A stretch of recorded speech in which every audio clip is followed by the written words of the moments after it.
अलीगढ़ में कांग्रेस कार्यकर्ताओं ने पेट्रोल और डीजल की बढ़ती कीमतों के विरोध में केंद्र सरकार के खिलाफ आज जोरदार प्रदर्शन किया है। कार्यकर्ताओं का कहना है कि अंतर्राष्ट्रीय बाजार में कच्चे तेल की कीमतें कम होने के बावजूद आम जनता को इसका लाभ नहीं दिया जा रहा है।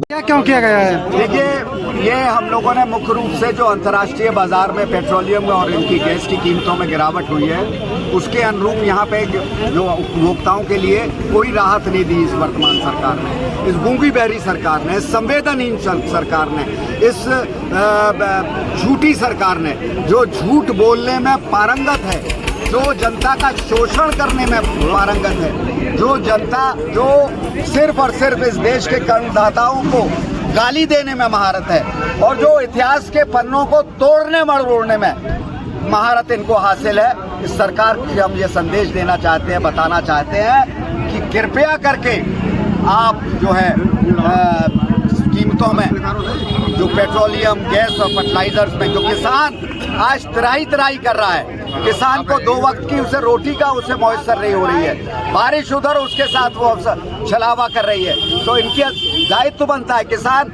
आज फर्टिलाइजर के लिए एक लाइनों में खड़ा हुआ है सुबह से शाम, और जहां उसे 5 कट्टे की जरूरत है उसे मात्र एक कट्टा मिल रहा है। तो कहीं ना कहीं किसान जो इस देश की आत्मा है, अन्नदाता है, उसके साथ न्याय होना चाहिए, उसकी बहबूदी के लिए कार्य होना चाहिए, उसके कल्याण के लिए कार्य होना चाहिए। और खासतौर से राष्ट्रपति महात्मा गांधी, जो इस देश की आवाज़ है, इस देश की आत्मा है, इस देश के राष्ट्रपिता हैं, उन्होंने इस बात को दोहराया था कि किसान इस देश की आत्मा है। अगर किसान की आंखों में आंसू है, इस देश की स्वतंत्रता अधूरी है। तो हम मात्र इतना कहना चाहेंगे, कृपया करके मोदी जी, किसानों के आंसू कृपया करके पहुंचिए और यहाँ के आम जो पीड़ित जनता है, जो महंगाई में त्रस्त है, उसके आंसू पहुंचिए। जिस तरीके से देश में लूटपाट की जा रही है, चाहे वो राम मंदिर हो, चाहे डीजल हो, चाहे पेट्रोल हो, चाहे स्टूडेंटों की जिंदगी का सवाल हो, किसी भी तरीके से देश को हर तरीके से बर्बाद किया जा रहा है। आज जनता को ये समझना है कि ये लड़ाई न तो कांग्रेस की है, न समाजवादी पार्टी की है, न बहुजन समाजवादी पार्टी की है, ये कांग्रेस की लड़ाई है और कांग्रेस ही इस लड़ाई को लड़ रही है। राहुल गांधी जी इस लड़ाई को लड़ रहे हैं, सिर्फ राहुल गांधी जी हैं जो ये मुद्दे उठा रहे हैं।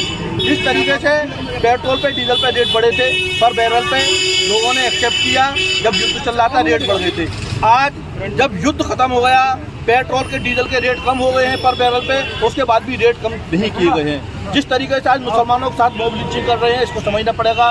दलितों के साथ मॉब लिंचिंग कर रहे हैं, दलितों के जिस तरीके से बेटियों के साथ इज्जत लूटी जा रही है, 14 साल 12 साल की बेटियों को आज जिस तरीके से इज्जत लूट कर मार दिया जा रहा है, देश पूरी तरीके से क्षतिग्रस्त हो चुका है। मेरी सभी से, आप प्रेस बंधुओं से भी गुजारिश है कि जो हम लोग बोलते हैं उसे दिखाया करें, और जो दिखाएंगे आप तो जनता तक बात पहुंचेगी और जनता की समझ में सच्चाई आएगी। मैं यही कहकर अपनी बात को खत्म करना चाहूँगा कि कांग्रेस पार्टी जिस तरीके से लड़ाई लड़ रही है, और कोई पार्टी आपके साथ नहीं है, ना लड़ाई लड़ रही है। राहुल गांधी जिंदाबाद, कांग्रेस पार्टी जिंदाबाद।